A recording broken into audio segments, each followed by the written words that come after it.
This is not in the way. I can move. The interview is being conducted for the Veterans History Project for the Library of Congress. The veteran's name is Maxcy Patterson. He was born January 3rd, 1926. He served in the Army during World War II. He achieved the rank of Staff Sergeant. We're recording this on November 11th, 2013. My name is Rosalia Vazquez, and I am conducting the interview. No relation. If you can tell me, sir, a little of your background, where you were born, what your family was like, where they worked. I was born in South Carolina, the lower part of South Carolina. Matter of fact, just when yesterday we ran across something, you know, the doctor that delivered me as a baby. That's right, it's in writing. But anyway, my father was from the upper part of South Carolina, and so that's where my mother met him, and we lived below Greenville, South Carolina. Any brothers or sisters? Any brothers or sisters? I got had one brother who is deceased, and matter of fact, I had polio when he was a young fellow, and I've got a sister who is named Harriet. She's married and married. Okay. Where were you when, or what were you doing? How old were you when you decided to join the Army? I really didn't decide to join, but Uncle Sam decided for me to be a part. I come to Clemson 1 year, and I didn't decide that I was going to have to go in, so I didn't come back that second year. And I was drafted in February. In other words, I was 18 in January, and I was drafted in February. And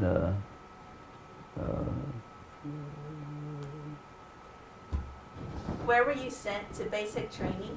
Where was I? Sent to basic training? My basic training was at Camp Walters, Texas. Texas? It was a basic training, infantry basic training place. And I think the thing that affected my life more was the guy that trained me. He was a technical sergeant from the state of Texas, and he was super. I mean, he really taught me a lot. And but I'm gonna go ahead and tell you where I went to, okay? And after I finished my basic training, I went to a camp in Camp Van Dorn, Mississippi, which is down in the lower part of Mississippi. I guess, and we formed a division there, you know. Can you cut that off? No, I don't know exactly what you want now. I mean, you know. Feel free to share what you want to share. No, you're not obligated to share. Just go ahead and talk like, okay. Yes, sir. We, after being there training in Mississippi for, I don't remember how many months, but for some months, we were transferred to as a division to New York to be shipped overseas. I wish I'm not sure I can tell you the dates, you know, it was the exact date, but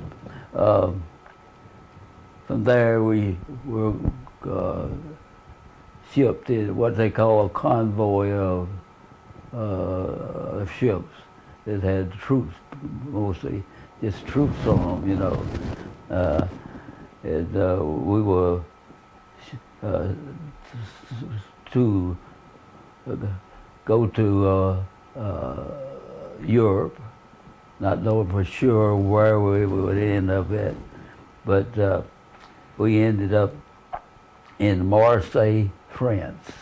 Yeah, that's where we landed at, and that's where I saw my first German prisoner, because they used them there as workers, you know, around the harbor, and then from there they loaded us on the boxcars, and we just laid that on the floor on the boxcar and shipped us on into the lower part of France, where the Germans were still occupied, you know.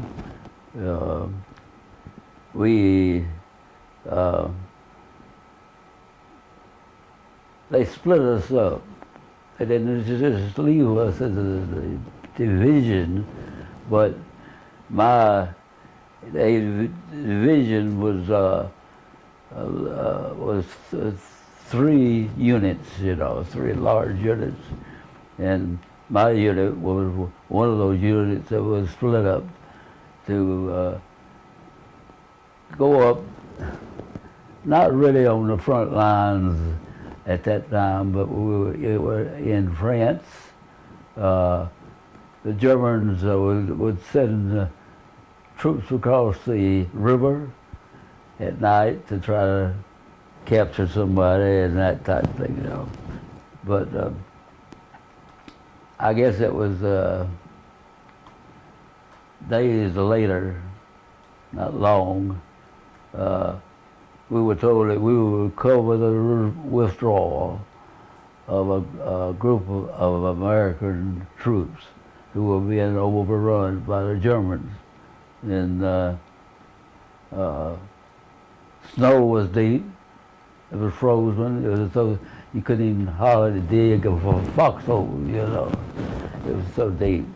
And we were like, maybe, we'll say like 1 American for probably 100 Germans.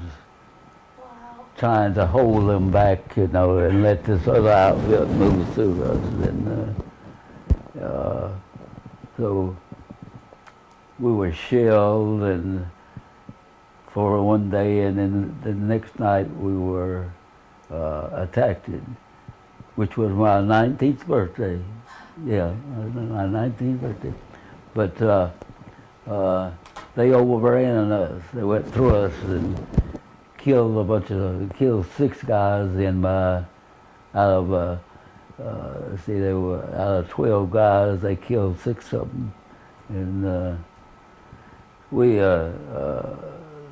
this is where we started in the war. I wish I knew how to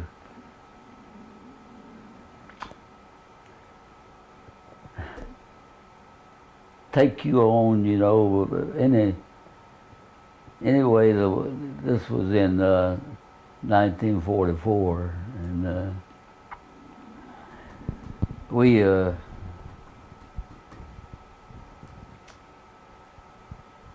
ended up with a lot of fellows wounded or killed. I was wounded, but not bad.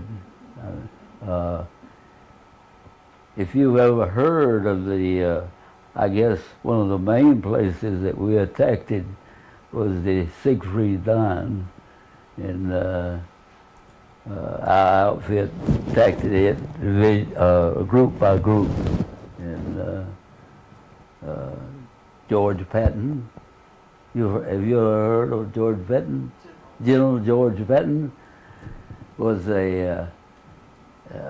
he was one of the main guys in World War II. He was a general. He that commanded tanks, and he helped us go through the Siegfried Line. I don't know where to carry you for now. I mean, there's Continue. you just gotta keep that. But anyway, I can cite you a few instances of that type thing, you know. Of course, we ended up in battles with the Germans along the way. Still in France, really, fighting. But eventually we did cross the Rhine River into Germany here, you know. And but we, I guess one of the instances that has always stuck in my mind was one night that we had dug into placements, you know, at night. A lot of times we'd have to dig into places. And the next morning we found out some Germans had gotten behind us, and were behind us, just laying in the woods, you know. And I had become a staff sergeant, which was a group of just 12 men that I was in charge of, you know. And they told me, he said, Brooks said, go, you know, you to the kill squad and go get those guys. And along with us went our assistant company commander, who was just a lieutenant guy type. And him and I went over a little knoll. The Germans opened up on us, and he was right beside me and was killed. He was killed right beside me. And I guess that was the first one that I really saw killed, you know. And from there on, we went through parts of Germany and after France, and then Germany. The battling got easier, but we still had tough battles. My officer that was actually just in charge of my group was, we had attacked the town there, still in parts of France. And as we went into town, a sniper was up in a church steeple. You know what a sniper is?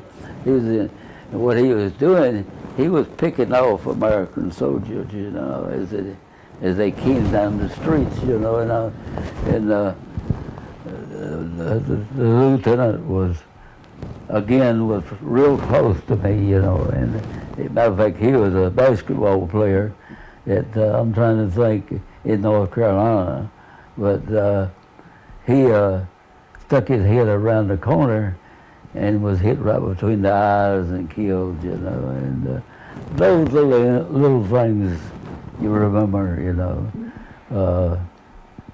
We got where we could travel better.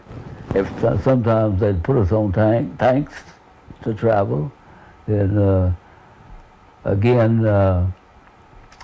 We would capture a lot of the Germans started giving up, you know. They would let us capture them, you know, and they were I guess the worst fighting we had was with what they call the SS troops. The SS troops. And they were the trained German troops had been trained from just young fellows, you know. And but as the war went on, you started fighting what they called the Wehrmacht, and they were just regular soldiers like we were, you know. They were the soldiers that Hitler would make. They made the fight, you know.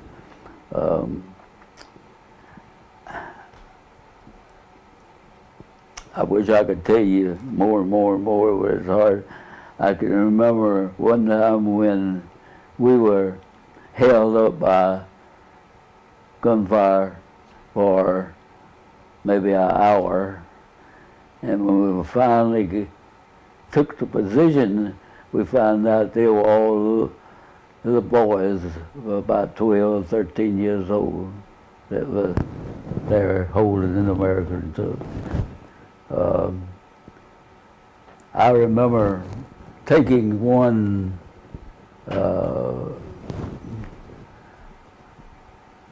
what do we call it, where the Germans had taken like the Polish people and all, and put them in concentration camps.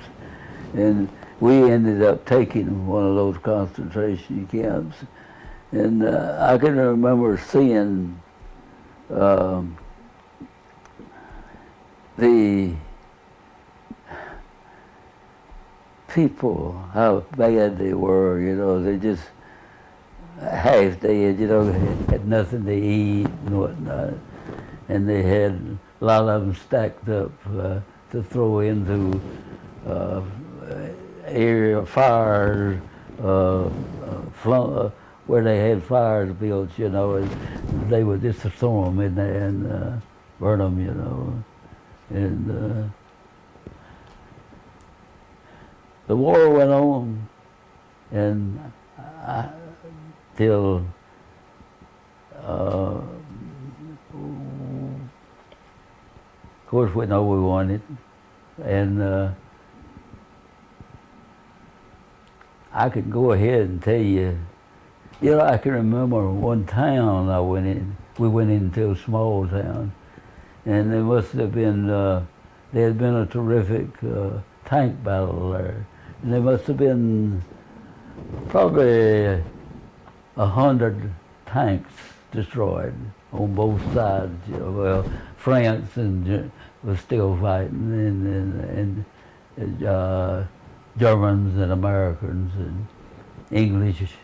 One of the things I remember so much was seeing the airplanes. You know, at times we would see, you might see 250 or more bombers, you know, go overhead, going on further into the German to bomb, you know. And but also you saw many of those American bombers shot down, and the men, a lot of them trying to jump out of parachutes, you know, that type thing. I wasn't in the actual beginning of moving into Germany, you know, and all, but you've probably seen some of that. I don't know how they killed Americans coming off the boats, you know, as they landed in the water and tried to get to the shore, you know. But, I can say this, I don't know why, maybe because I was young. I don't remember ever being afraid. I really don't. It was just like I was doing something that had to be done, you know. And I never worried about getting killed. That didn't bother me. And but anyway, when the war ended over there, I was in a depot in France. I was headed for home and to go to the Pacific area. And while there, uh, I was to be shipped out 2 days. The war ended in the Pacific, so they shipped me back into Germany, and I spent about a year better in Frankfurt, Germany. F-U-R-T, Frankfurt, Germany. And I can remember seeing the Patton that I talked about come into the railroad station, and his pistol on his side, and how he was dressed and everything. And I also, while I was there, I was in charge of a group of people where the people stayed who worked in the headquarters, American headquarters. And my commanding officer there was a good friend of General Eisenhower. And I took my first airplane ride that I ever taken in General Eisenhower's plane. His pilot took about 5 of us up and rolled us around. And I really, like I say, I don't think I was ever afraid. I don't know. And most of us were young fellows. You know, most of us were, you know, my company was made up of mostly of guys 19, 20 years old. And so super guys.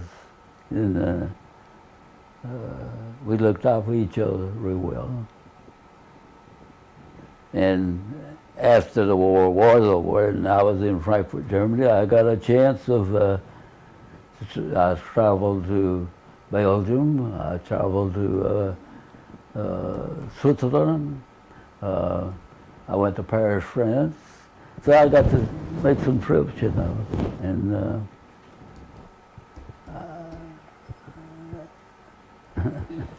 well, she's going to tell you, I know what she's going to tell you, that I had a German girlfriend, and I got a picture in here of her. Her name was Inga Schaefer. Yeah, her name was Inga Schaefer, and she was. I don't remember how I met her, but I'll have to say this: she was a real nice girl, real nice girl. She was her parents. She was the only child, and her parents. One of my jobs at this time, the war was over, and one of my jobs was to go down where we could get food at the commissary, we call it, and bring it back to the place where we had entertainment and all that.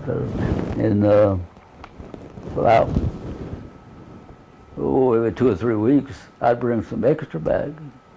And Inga's mama would cook us a good meal, you know. But where did I go? I wish I could, you know, something that I had mentioned, I did have to, I didn't have to, but I joined the reserve when I got home. I joined the reserve and stayed. Now, I wasn't active, but I could be called, and they did call me. They called me up, and they, when the, let's see, which one was it? Korea? Yeah, the Korean War started. They called me up, and if it hadn't been for her brother, I'd gotten married then. She says they were going to send me to Korea to fight, and it just happened that I had a physical problem. But anyway, she went and saw our congressman. His name was Bryson, and he was responsible for getting me a discharge from the Army. It sure was. So I got out of the reserve. But I don't know how far. Way it helped. I guess the war helped me, although I'm against wars, but wars now are so different, But anyway, I was trying to think what I did to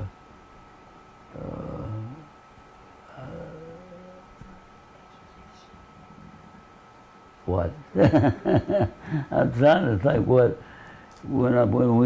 I got home. Oh, what helped me was, see, I'd been gone. I'd spent 1 year at Clemson, and in 1946 I re-entered Clemson, and the government paid my way from then on till graduation. So it helped, because we didn't have any money. My mother was a school teacher, and there were 3 children, and she didn't have anything. So anyway, I came back to Clemson, and the government paid my way to graduation. Going back to when you first got to France during World War II, what were some of the first things you saw and experienced? Some of the first, what now? The first things that you saw and experienced when you first got to France? Well, I think just getting to France, we had to move. We spent a night in Marseille, France, and then the next day they put us on those boxcars, and they just piled us on there, and I moved us on into France, and we stayed in. I'm trying to think of the name of the town, in France that we stayed in for maybe a few weeks, but before we moved on in the combat. The first, I'll have to say, the first combat I saw was quite an experience, because of the fact, I guess, one thing I never will forget, and we had, through the years, we have had reunions for our division, and our division was the 63rd Infantry Division. And one of the guys that died this past year, but he was my medic. He was my company medic, and he got shot through the mouth that night when the Germans overran us, and it's hard to explain the experience, because it was so dark that you couldn't really tell who was American and who were Germans, and the SS troops were, I guess, what you'd call mean guys. They were, and but if you can think of anything you'd like to ask me, we moved from place to place, town to town, and we were. I wish I could show you that's a list of the guys that were killed in my outfit. Throughout the war, or right off the bat? Well, different times. They different times. They were killed. I'd say at least 3/4 of the guys, which would be maybe 50, were wounded. Yeah. When I was wounded, we'd gotten some mail in, and we had a little fire built, and a German fire boom came in and hit right in the fire. And I was sitting by the fire, and I had an overcoat on, and it actually tore the overcoat off of me. But it didn't hurt me up very, very much at all. So I guess I was lucky. I don't know, but I wish I could tell you. But, you know, I decided back, I remember how many years it's been. 1999. He says, but no, when I sat down and wrote this book and put pictures, got them to send me pictures, you know, and send me little write-ups about themselves, you know, and that was when I was in Switzerland on furlough. He says it takes a fit, and I'd never been on a pair of skis before, and I had to be on a pair of skis. But, you know, it was, that was me in 1944, see? Yeah. Perfect. So, what I did is I just wrote this for, that is what was one of our company guys dressed for combat. That's what we wore in the combats, you know. And you know, if it hadn't been for America, there's no telling what the world would be like now. You know, because Germany had overrun that part of Europe and Africa. You know, they had overrun areas of Africa and all, and they had a tremendous air force and all, and they meant to kill you. You know, and war is not fun, and now it's totally different, you know. But few of these guys are still living. Most of them are dead now, but few of them are still living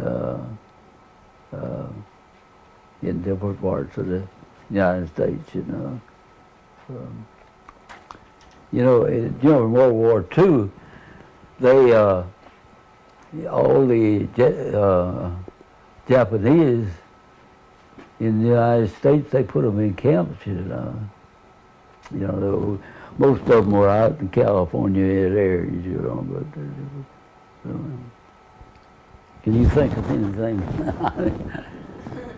You said that in basic training, one of your directors and trainers made a big impact in your life.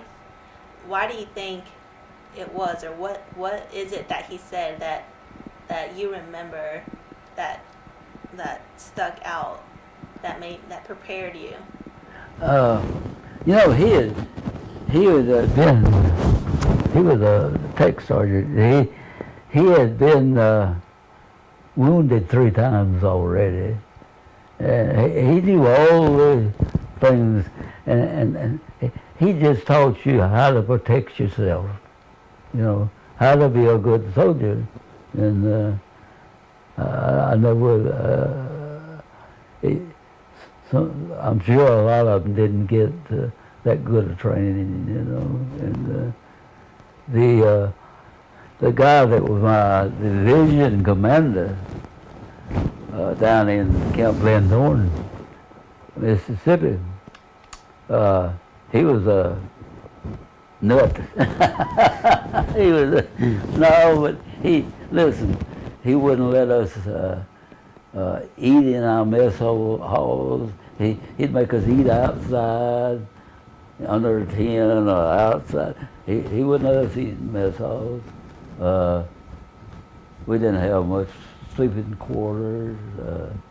I could go. They would give us furloughs every now and then, and I would go down to where? Down in the I'm trying not to say in the down the lower part of Mississippi, you know, and they would give us. And I remember going to a football game one time, but I can't. It's been too long, you know, to remember all these things. But I've got a book full of pictures, you know, of guys and all, you know. Second thing is. Overall, are there any life lessons that the war made you learn or realize? Any what did it make me learn? Life lessons. Life lessons. Is there any life lessons that you learned, or is there anything the war made you learn, or were you prepared for what you experienced, do you think? Yeah, I'm not sure. I do know that for so many years, I think the United States and the people in the United States changed to the better. You know, I mean, I just look everywhere how much better things got, you know, and all. And,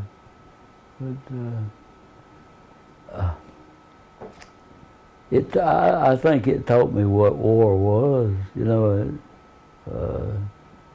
and too, you know, some of the guys in our company group were maybe 35, 40 years old, you know, and how hard it was on them, you know.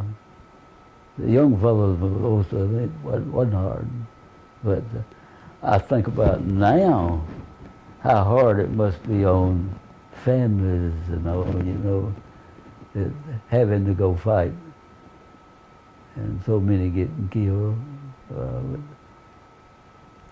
I wish I could help you more, but you know, I got pictures and all, you know. No, sir. It has been an honor and a great privilege of mine to be able to interview you, for you to share your story with me and with Clemson University. We thank you for being a soldier and for serving our country, and we thank you for everything that you've done. Yeah, thank you. Thanks. Thank you. Let me tell you one more thing. Yes, sir. Yes, sir. You know, I used to, one of my daughters,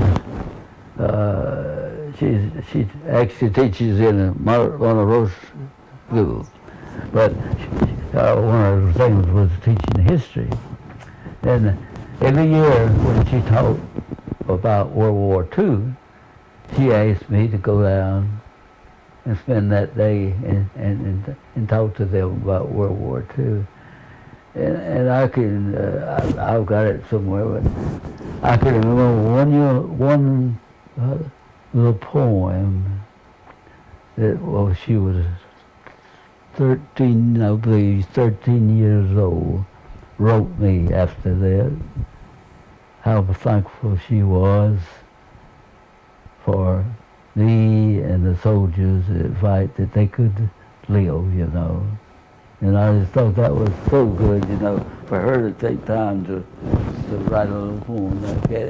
And back then, they were, at that age, I'd say 80% of them were real interested in listening to what I had to tell them, you know. Yeah, it sure was. Well, like I said, it's an honor to be able to hear your story. I mean, yeah. You lived it. You know, it's hard to realize what war is if you hadn't been in it, you know. And it changes all the time, you know, with the different weapons and all, and how many of our air people got killed, you know, going over bombing, you know, and how like Frankfurt, Germany, was a large city, but half of it was destroyed because of the fact that where they had bombed it, you know, and, where we had bombed it, American and British money. And another thing I think to remember is that the United States had not entered into the war. Germany would have taken the British Isles, that part of Europe was. They would have probably took all of Europe, you know. So, If it wasn't for you brave soldiers, yeah. who knows what the outcome would have been. Yeah. I'm not unhappy that well, I'm unhappy anytime there's a war, but I'm not unhappy that I was a part of it. You know,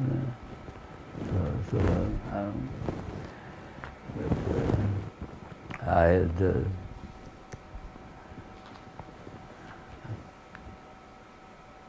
You know, I want to tell you a little something about me. Go for it. No, you know, I was too little to be a football player, you know, but I was good at track, and I was on my 253rd Infantry, which is a group of men that's thousands, a good many thousands, you know. I won the 50-yard dash, you know, and so I felt like I was something, you know. That's pretty cool. Yeah, and of course